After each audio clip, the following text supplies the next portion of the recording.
नमस्कार विद्यार्थी मित्रांनो, फिजिक्स बेसिक स्टडी पॉईंटमध्ये मी प्राध्यापक मुनेश्वर सर सर्व इयत्ता 12वीच्या विद्यार्थ्यांचं मनपूर्वक स्वागत करतो. कशा आहात मित्रांनो तुम्ही? आज आपण नवीन टॉपिक घेत आहोत की मागच्या टॉपिकमध्ये आपण काय शिकलेलो होतो आणि तिथून आपण काही फॉर्म्युले फाइंड आउट केले होते. चेन रूलचा फॉर्म्युला केला होता आणि त्याच्यावरील काही बेसिक कन्सेप्टचे गणित आहेत आपण त्याला सोडवण्याचा प्रयत्न करत आहोत. जे आपल्या पुस्तकातील पेज नंबर 12वीच्या मॅथमॅटिक्स सेकंडमधील 6 आणि 7 नंबरवरचे जे काही प्रॉब्लेम दिलेले आहेत ते आपण सोप्या पद्धतीने आपल्याला कसे सोडवता येईल ह्या पद्धतीचा आपण उपयोग करणार आहोत. बघूयात.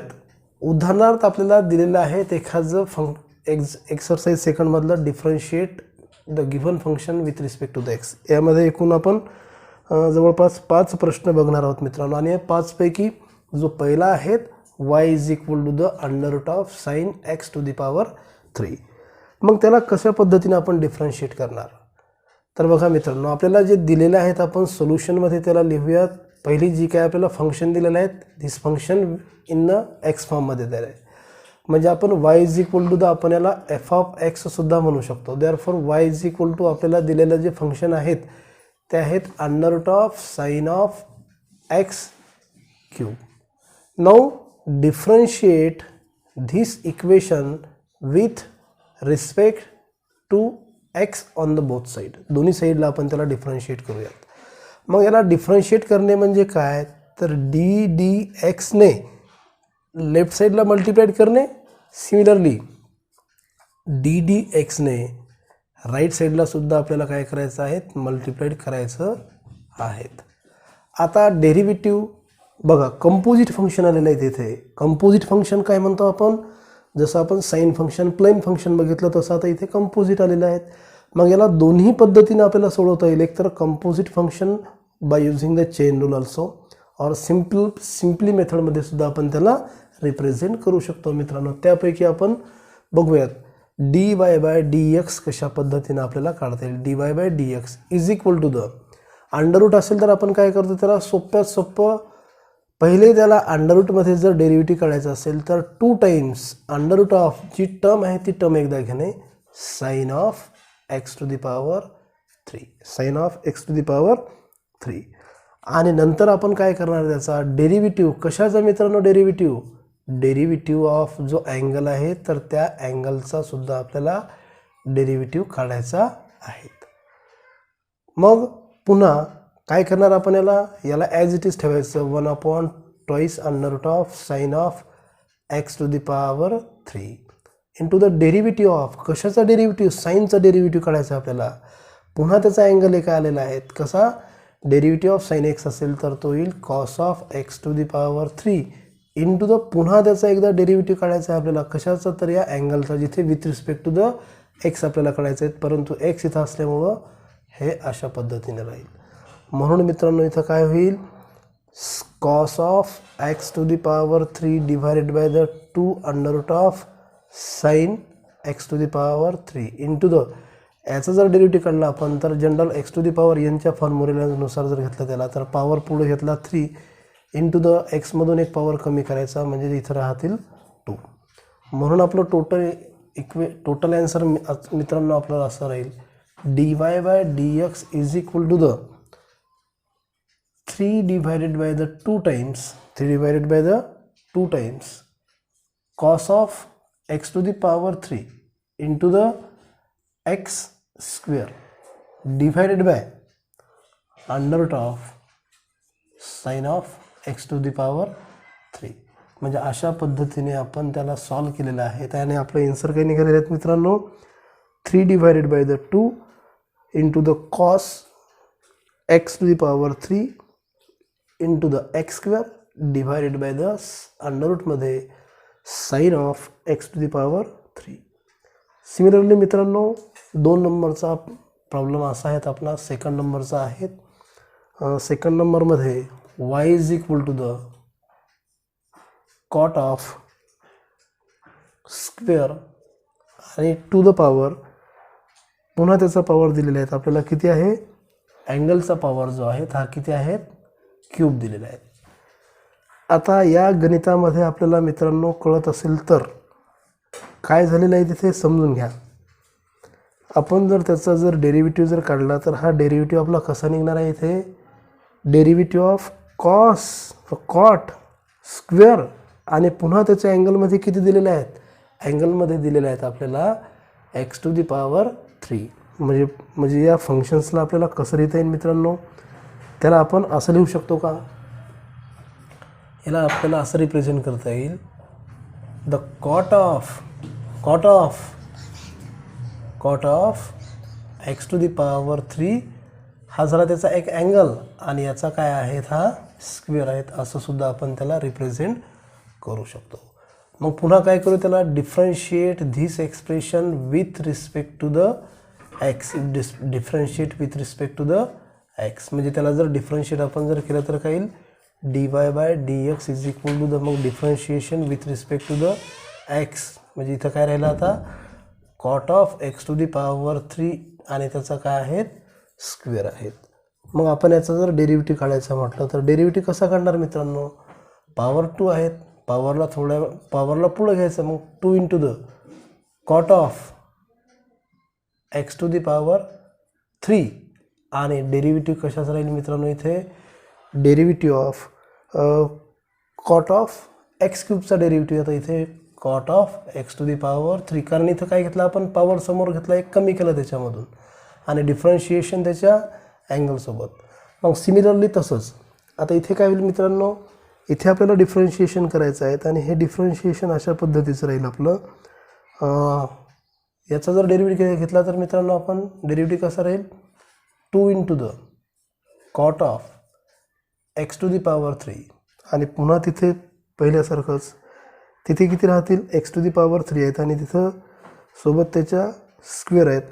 कॉटचा जर डेरिव्हेटिव्ह घेतला तर मित्रांनो इथे किती राहील, कॉटचा डेरिव्हेटिव्ह घेतला तर आपला कॉटचा डेरिव्हेटिव्ह राहील minus of cosec square x⁻³ into the derivative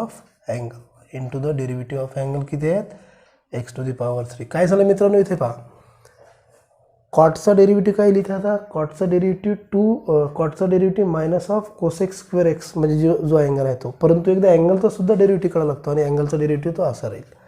म्हणजे इथे रिमेनिंग काय राहील, 2 of cot of x⁻³ into the minus of, इथं काय राहील बाळांनो मायनस ऑफ, आता मायनसला आपण बाहेर घेतलं तरी चालेल, डायरेक्ट मायनसला आपण इथे मल्टिप्लिकेशनमध्ये आहेत म्हणजे असं राहील, इथं राहील cosec square x⁻³ into the derivative of x⁻³ किती राहील हा 3x⁻². म्हणून आपलं टोटल आन्सर काय राहील मित्रांनो मायनस ऑफ 6x². आपण याला x² समोर घेऊयात, नंतर cot of x⁻³ into the cosec square x⁻³ आणि हा आपला काय आहे dy/dx means the differentiation of the given function is equal to the minus of 6x² cot x⁻³ into the cosec square x⁻³ अशा पद्धतीने आपण त्याला रिप्रेझेंट केलेलं आहे.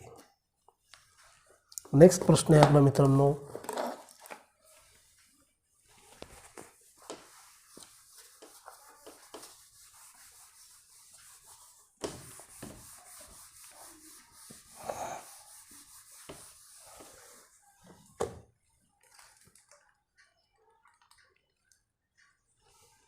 तीन नंबरला आहे.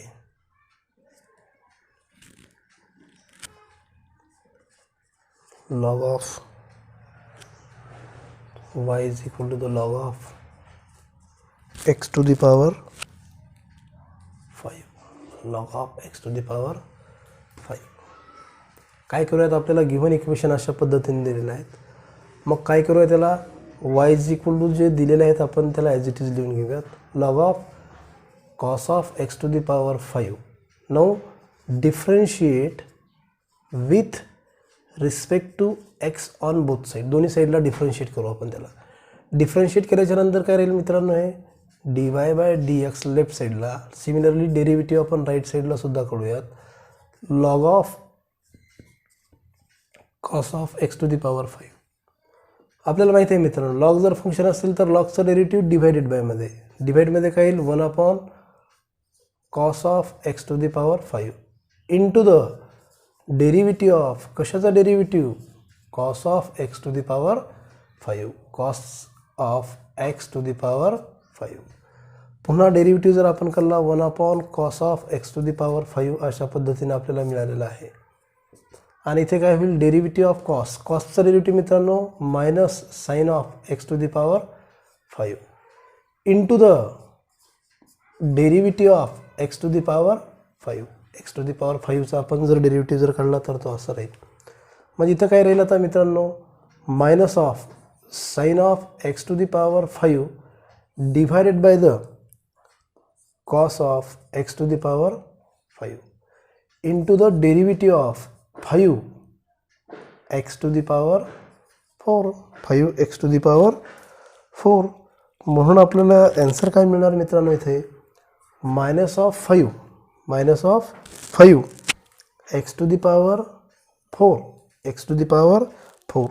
आणि इथं काय झालं मित्रांनो, sine theta divided by the cos theta, म्हणजे आपण काय म्हणतो त्याला टॅन, आणि tan to the power x divided x to the power 5. Therefore the derivative of the given function will be dy by dx is equal to the minus of 5 x to the power 4 tan x to the power 5.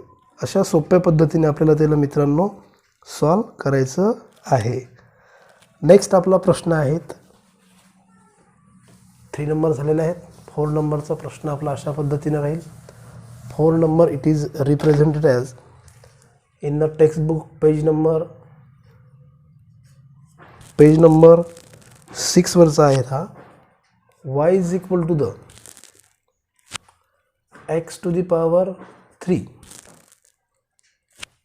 Plus twice x minus 3 raised to power 4 into the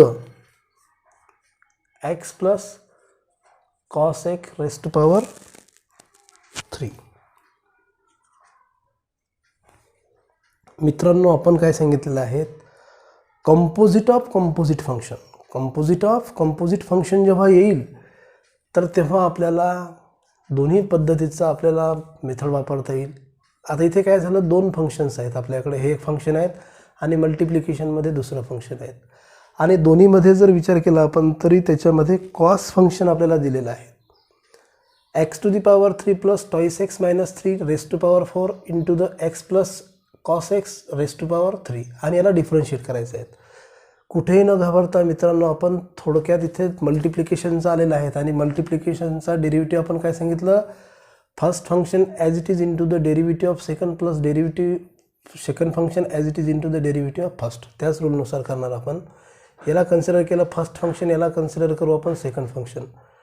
differentiate the given equation with respect to the x. आपण जर याला differentiate with respect to the x केलं तर काय येईल, dy by dx left साईडला.